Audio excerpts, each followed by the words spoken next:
Gente, bom dia.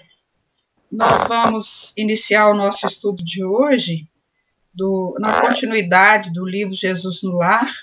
Hoje a lição é O Príncipe Sensato. É o capítulo 8 do livro Jesus no Lar. Então nós vamos fazer uma leitura direta para a gente entender o contexto, né? Comentavam os apóstolos entre si qual a conduta mais aconselhável diante do Todo-Poderoso, quando o mestre narrou com brandura. Certo rei, senhor de imensos domínios, desejando engrandecer o espírito dos filhos para conferir-lhe herança condigna, conduziu-os a extenso vale verdoengo e rico de seu enorme império, e confiou a cada um determinada fazenda, que deveriam preservar e enriquecer pelo trabalho incessante. O pai desejava deles a coroa da compreensão, do amor e da sabedoria, somente conquistável através da educação e do serviço. E como devia utilizar material transitório, deu-lhes tempo marcado para as construções que lhes seriam indispensáveis mais tarde aos serviços de elevação. Assim procedia, porque o vale era sujeito a modificações e chegaria o momento em que a arrasadora tempestade visitaria a região, guardando-se em segurança apenas aqueles que houvessem erguido forte reduto. Assim que o soberano se retirou, os filhos jovens, seguidos pelas numerosas tribos que os acompanhavam, descansaram longamente, deslumbrados com a beleza das planícies banhadas de sol. Quando se levantaram para a tarefa, entraram em compridas conversações com respeito às leis de solidariedade, justiça e defesa, cada qual a exigir especiais deferências dos outros. Quase ninguém cuidava da aplicação dos regulamentos estabelecidos pelo governo central. Os príncipes e os afeiçoados, em maioria, por questão de conforto pessoal, esmeravam-se em procurar recursos sutis com que pudessem sonegar sem escândalos visíveis entre si os princípios a que haviam jurado obediência e respeito. E tentando enganar o magnânimo pai por meio da bajulação, ao invés de honrá-lo com o trabalho sadio, internaram-se em complicadas contendas em torno de princípios íntimos do soberano. Gastaram anos a fio discutindo-lhe a apresentação pessoal. Insistiam alguns que ele revelava no rosto a brancura do lírio, enquanto outros perseveravam em proclamar-lhe a cor bronzeada, idêntica à de muitos cativos de Sidom. Muitos afirmavam que ele possuía um corpo de gigante, e não poucos exigiam fosse ele um anjo coroado de estrelas. Ao passo que as rixas verbais se multiplicavam, o tempo ia esgotando e os insetos destruidores infinitamente reproduzidos invadiram as terras, aniquilando grande parte dos recursos preciosos. Detritos desceram de serras próximas e fizeram compacto acervo de monturo naquelas regiões, enquanto os príncipes levianos, inteiramente distraídos das obrigações fundamentais que lhes cabiam, se engalfinhavam a todo instante a propósito de ninharia. Houve, porém, um filho bem avisado que anotou os decretos paternais e cumpriu-os, jamais esqueceu os conselhos do rei, e quanto lhe era possível, os estendia aos companheiros mais próximos. Utilizou o grande número de horas que as leis vigentes lhe concediam ao repouso e construiu sólido abrigo que lhe garantiria tranquilidade no futuro, semeando beleza e alegria em toda a fazenda que o genitor lhe cedera por empréstimo. E assim, quando a tormenta surgiu, renovadora e violenta, o príncipe sensato que amara o monarca e servira o desvelado e carinhoso, estendendo-lhe as lições libertadoras pela fraternidade pura e cumprindo-lhe a vontade justa e bondosa pelo trabalho de cada dia, com as aflições construtivas da alma e com o suor do rosto, foi naturalmente amparado num santuário de paz e segurança que os seus irmãos discutidores não encontraram. Doce silêncio pairou na sala singela. Decorridos alguns minutos, o mestre fixou os olhos lúcidos na pequena assembleia e concluiu: quem muito analisa sem espírito de serviço pode viciar-se facilmente nos abusos da palavra, mas ninguém se arrependerá de haver ensinado bem e trabalhado com as próprias forças em nome do Pai Celestial no bendito caminho da vida. Nós vamos ver que é uma conversa dos apóstolos e a gente pode depreender aí que se trata de uma conversa no plano espiritual. Porque olha só, eles comentavam entre si uma conduta mais aconselhável diante do Todo-Poderoso. A gente faz uma retrospectiva da nossa vida, de tudo que a gente viveu aqui. Então, o que nos faz pensar que aí se trata de depois, mas a gente também pode pensar que é antes, porque o texto não fala. Então, pode ser o momento de reflexão que nós fazemos durante toda a nossa vida e que a gente vai pensar, o que eu estou fazendo da minha vida, né? Qual a conduta mais aconselhável, né? Aí, nós procuramos assim o Pai acima de tudo. E Deus, nosso Pai, nos escutará. Então, quando a gente fala assim, como que eu faço uma prece? Como que eu me conduzo até o Criador? Ou como que o que eu tenho na minha consciência, se eu já desencarnei, que eu fiz ou que eu deixei de fazer? Lá no livro Voltei, o irmão Jacó ele vai falar assim, depois da sepultura, sabemos com exatidão que o reino do bem ou o domínio do mal moram dentro de nós mesmos. Então aqui vai dar uma ideia para nós que os apóstolos comentavam entre si, né? É como se eles tivessem, se a gente tiver, eu convido vocês a adotar o entendimento que cada um achar melhor. Então, mas a fuga ao dever é agravo o compromisso. Será que esses nossos amigos eles estavam falando ou refletindo sobre uma possível fuga ao dever? Né? E aí eles estariam agravando o compromisso, segundo Emmanuel no livro Amigo. Quando nós chegamos ao plano espiritual, nós vamos rever a nossa consciência. Quem é o nosso juiz lá? É a nossa consciência, né? E aí a figura do pai é sempre aquela figura que julga, né? Então, por isso ele fala, ó, comentava qual a postura mais importante diante do Todo-Poderoso. Por mais que você fez errado, aí a gente pensa assim, nossa, mas Deus é pai, né? A noção que Jesus nos deu do pai, de Deus, é que ele é o pai. Então, quando nós chegamos ao plano espiritual, nós vamos rever a nossa consciência, né? Agora nós estamos diante de Deus. Por mais que você fez errado, Deus é pai. Esta é uma questão humana, né? E a gente vê aqui como que irmão X vai trazer para nós os apóstolos como alguém que vivia igual nós exatamente. Tinham as mesmas dúvidas que nós e as mesmas questões. E eles trocavam ideias entre si, né? É isso que a gente faz. E Jesus ensinou para nós, confessai-vos uns aos outros, né? Embaixo, certo rei, olha só, senhor de imensos domínios, né? O rei, o todo-poderoso, Deus, a gente pode ver como Deus aí, né?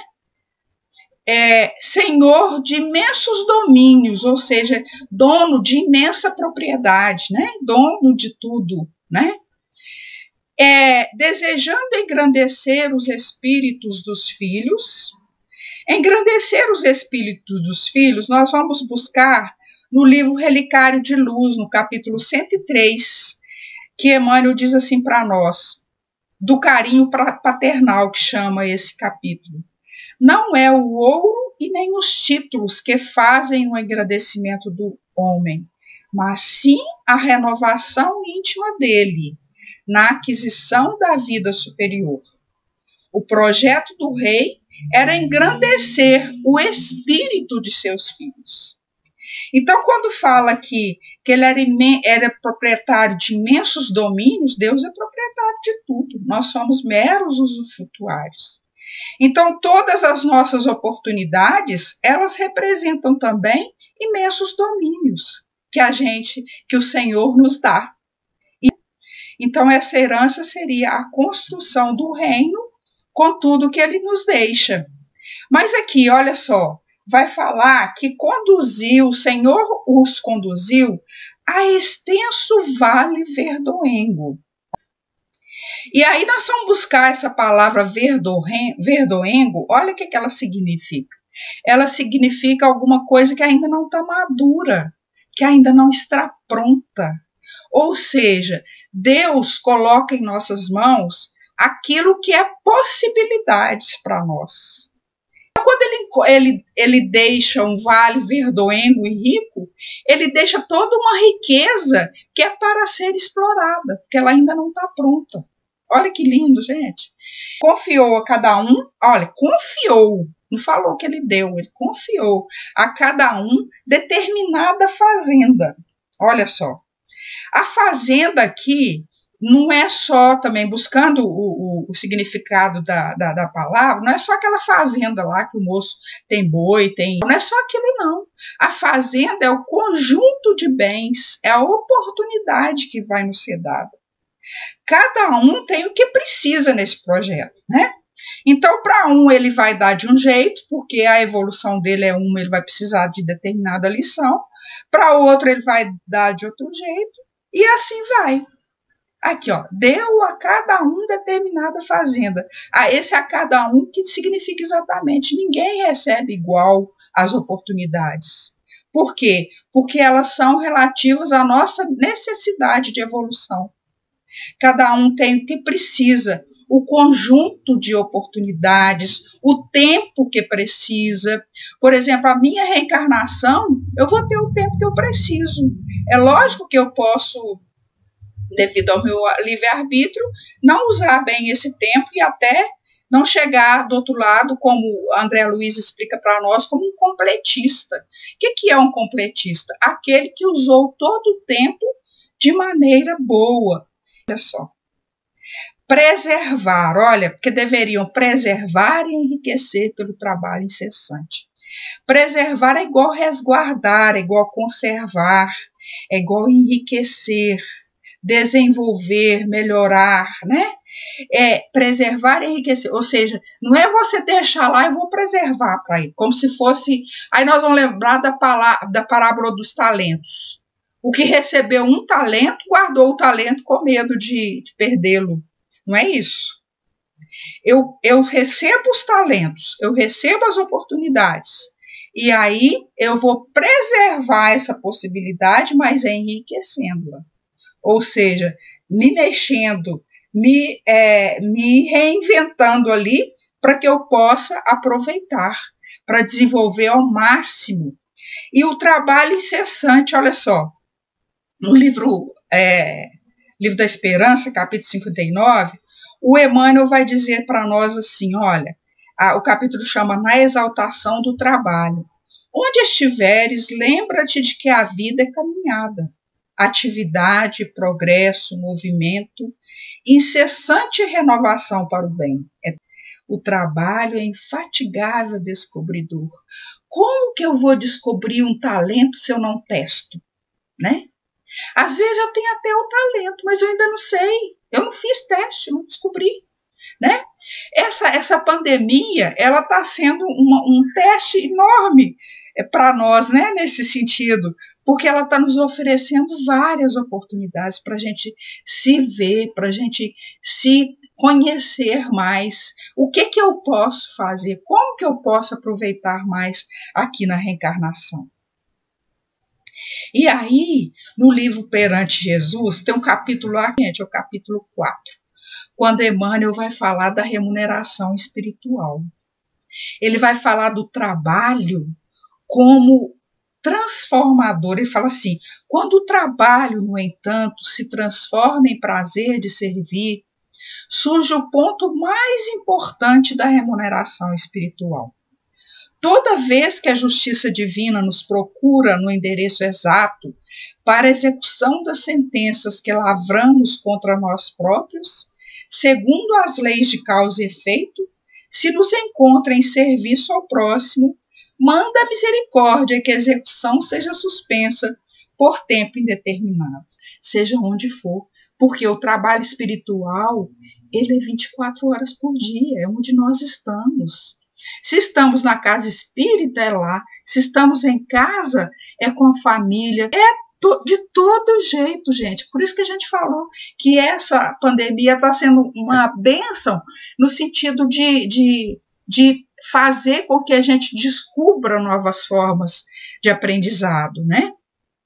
Então, se a espiritualidade nos encontra trabalhando aqui, as sentenças que lavramos contra nós próprios, segundo a lei de causa e efeito, se nos encontra em serviço próximo, manda misericórdia, que a execução seja suspensa, até que possa ser trabalhado. Aqui nós vamos lembrar do Pedro, quando ele fala: o amor cobre a multidão de pecados, né? Porque se nós estamos trabalhando, é onde nós vamos servir mais, onde vai ser mais significativo. É sofrendo, né, aquilo que nós demos de menos bom no passado, ou é trabalhando em favor daqueles que necessitam? Então, por certo, nós vamos ser aproveitados aonde nós podemos trabalhar por aqueles que sofrem mais. O Pai desejava deles a coroa da compreensão, do amor e da sabedoria, somente conquistável através da educação e do serviço. E como devia utilizar material transitório, deu-lhes tempo marcado para as construções que lhes seriam indispensáveis mais tarde aos serviços de elevação. A coroa da compreensão, do amor e da sabedoria quer nos passar que é o que ele tem, que ele quer dar para nós. Lembra que Jesus falou assim: eu posso fazer muito, mas podeis fazer muito mais que eu. Lembra?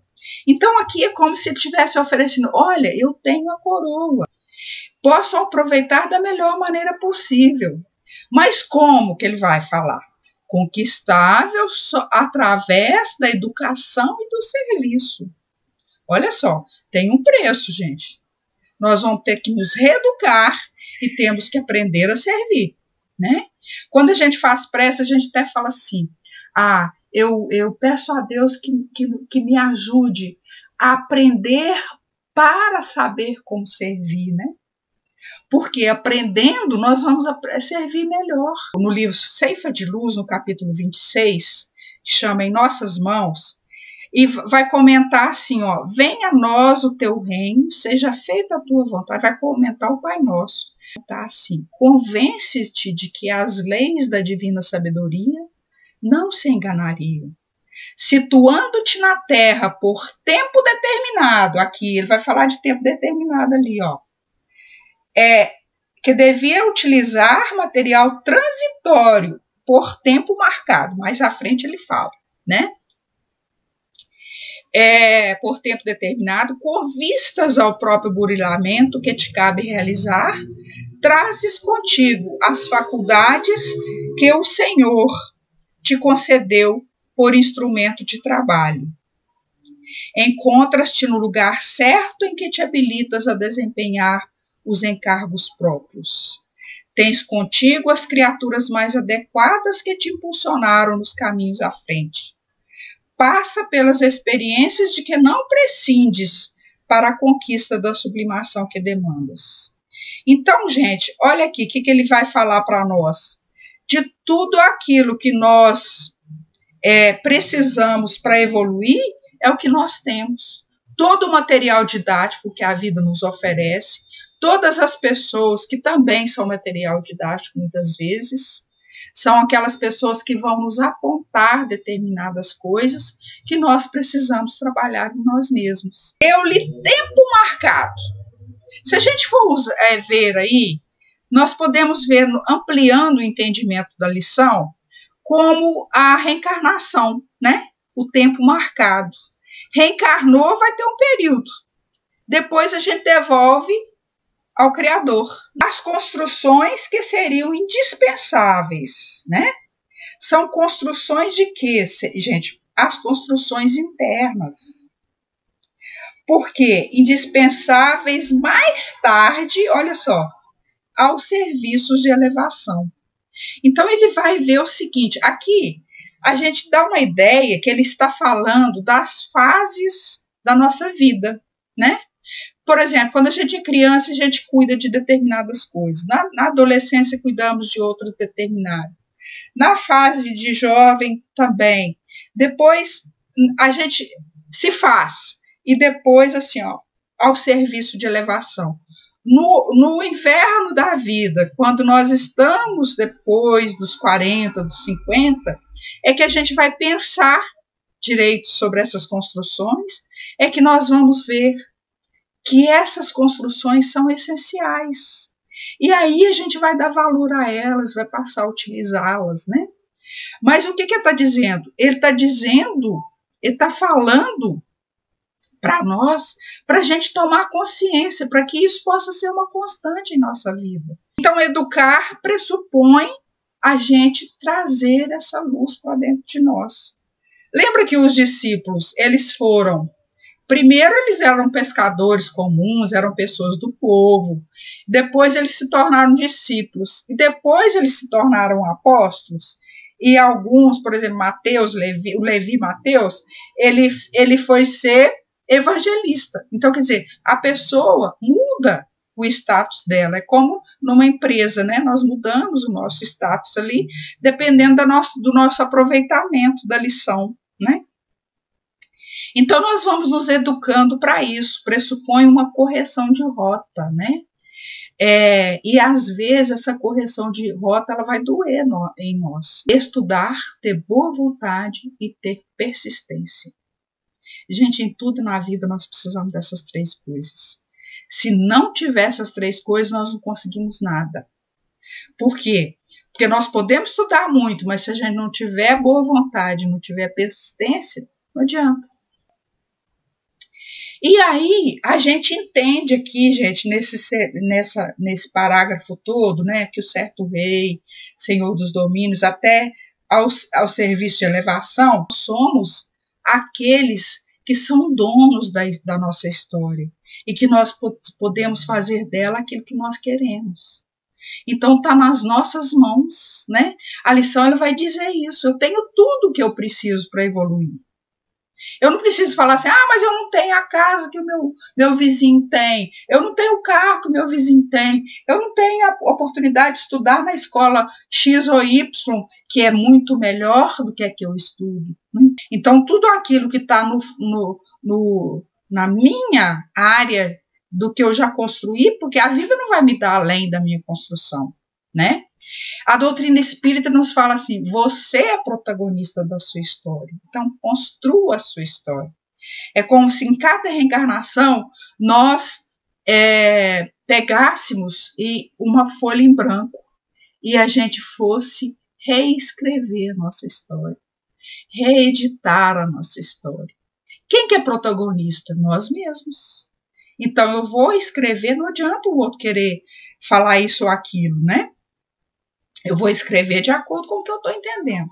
Então, olha assim, aí, gente, ele assim procedia porque o vale era sujeito a modificações e chegaria um momento em que a arrasadora tempestade visitaria a região, guardando em segurança apenas aqueles que houvessem erguido forte reduto. Olha o protagonismo aí, gente.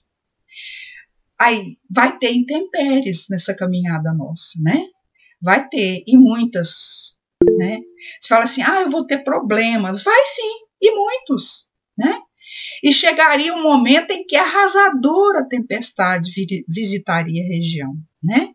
A arrasadora tempestade, a morte, né? Então, eu vou ter, se eu estou vendo a lição como alguém encarnado, eu vou ter que voltar ao plano espiritual e vou ter que dar conta disso tudo, né? E aí chegaria um momento em que a arrasadora tempestade visitaria a região. Seria isso, né? O retorno. E aí eu teria condição, eu teria só a minha consciência para me julgar, né? Não é o A, B ou C, é a minha consciência. Guardando em segurança apenas aqueles que houvessem erguido forte reduto. O que é reduto, gente? Reduto é aquela construção que, de alguma forma, ela é como se fosse uma fortaleza, né? Ela tem a sua base de segurança, né? Externa, interna e tal. Então, aqui são a nossa construção íntima. Aquilo que nós construímos, a nossa harmonia, aquilo que nos dá um bom posicionamento na vida. Então, aí seria... nós seríamos guardados ali, guardando-se, é reflexivo o verbo, né? A si mesmo em segurança, apenas aqueles que houvessem erguido forte reduto. Ou seja, aqueles que usaram esse tempo que era certo, né? Era só aquele tempo para quê?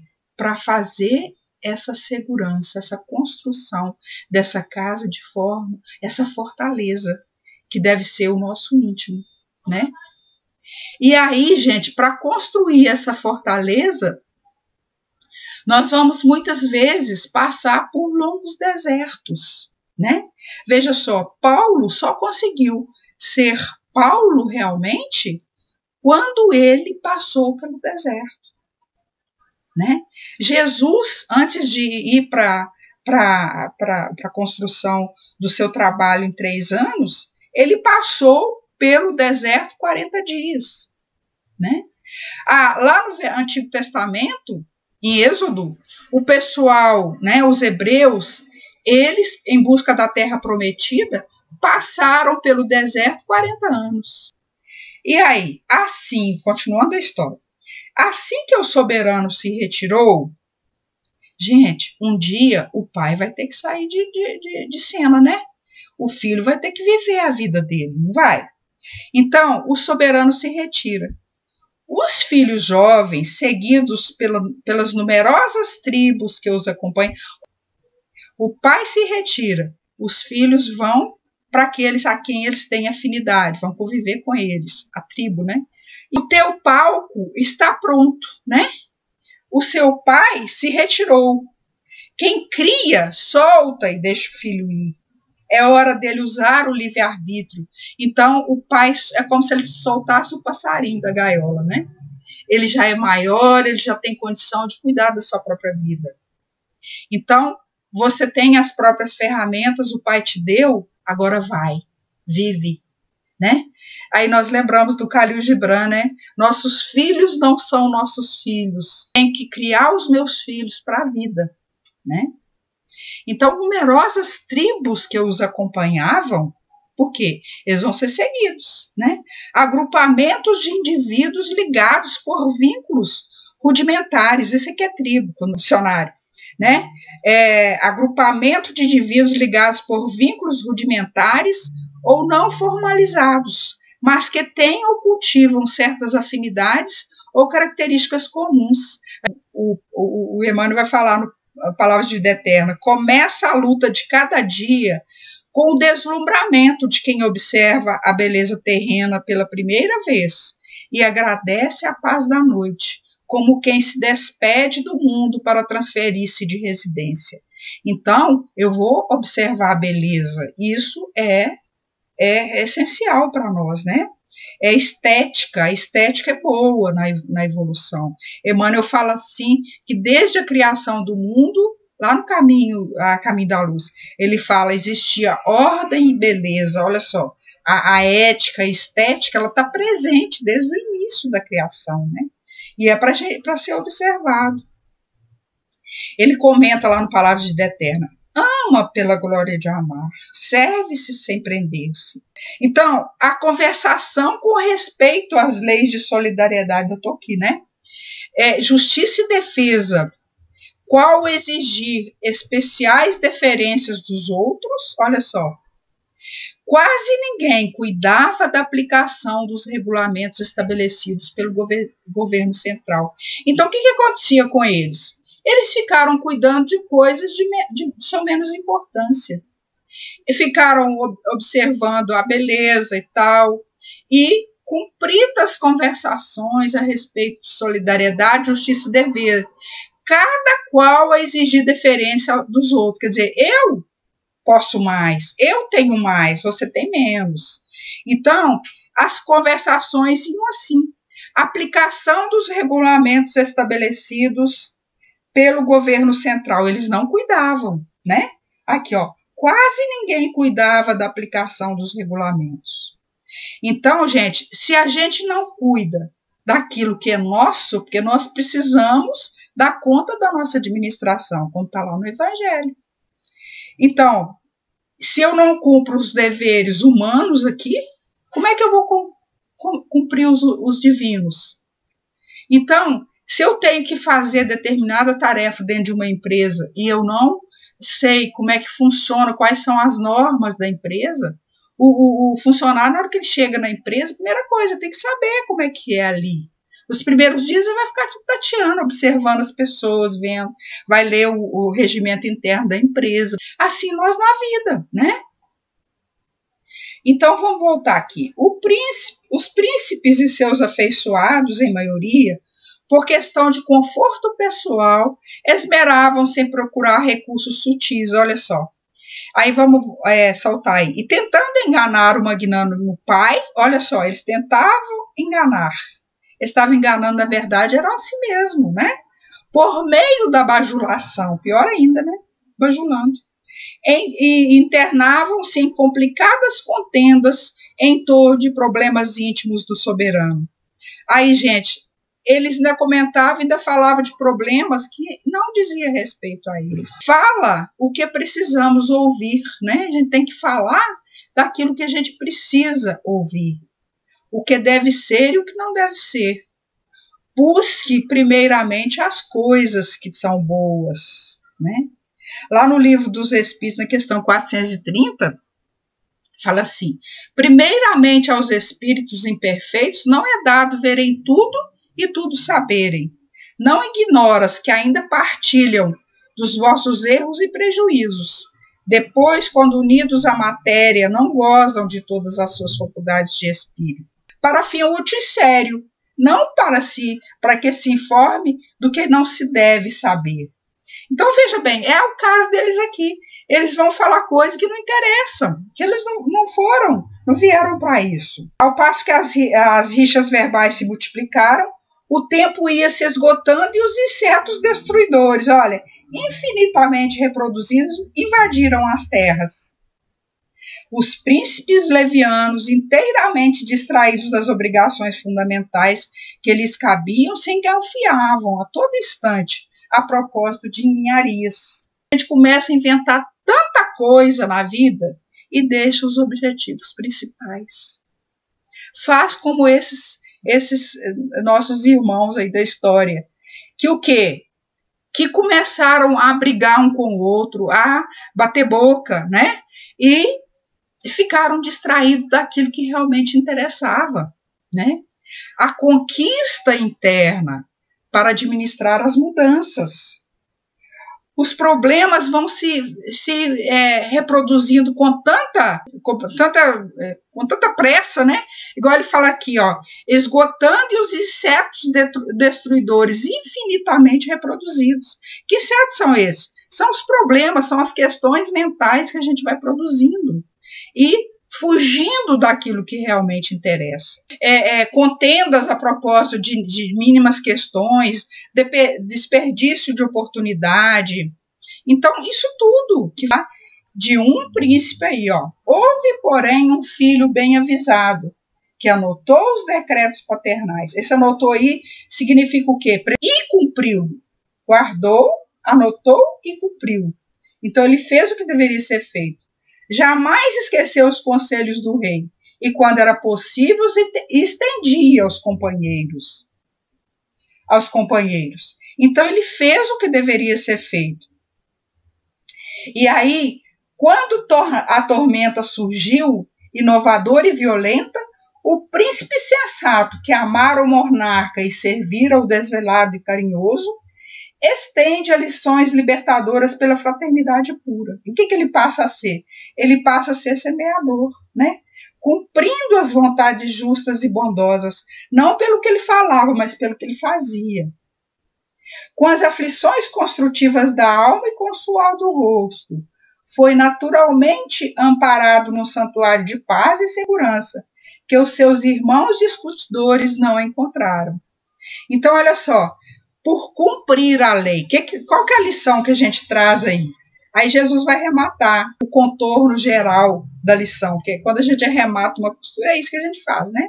Nós vamos dar a finalizar a construção, né? Jesus vem e fala assim: quem muito analisa sem espírito de serviço pode viciar-se facilmente nos abusos da palavra, mas ninguém se arrependerá de haver ensinado bem e trabalhado com as próprias forças em nome do Pai Celestial no bendito caminho da vida.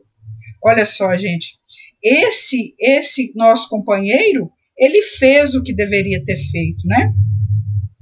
O trabalho de cada dia, administrou as aflições construtivas. As aflições para ele foram construtivas. E foi feito tudo com o suor do rosto, né? O ser humano evolui, igual o Chico falava, o ser humano evolui perdendo líquidos. Quais os líquidos? Suor e lágrima. Olha que interessante. Então, o suor que eu tenho que suar para fazer as coisas. E lágrima, muitas vezes, eu tenho que chorar, né? Para poder dar conta daquilo que eu tenho que dar conta.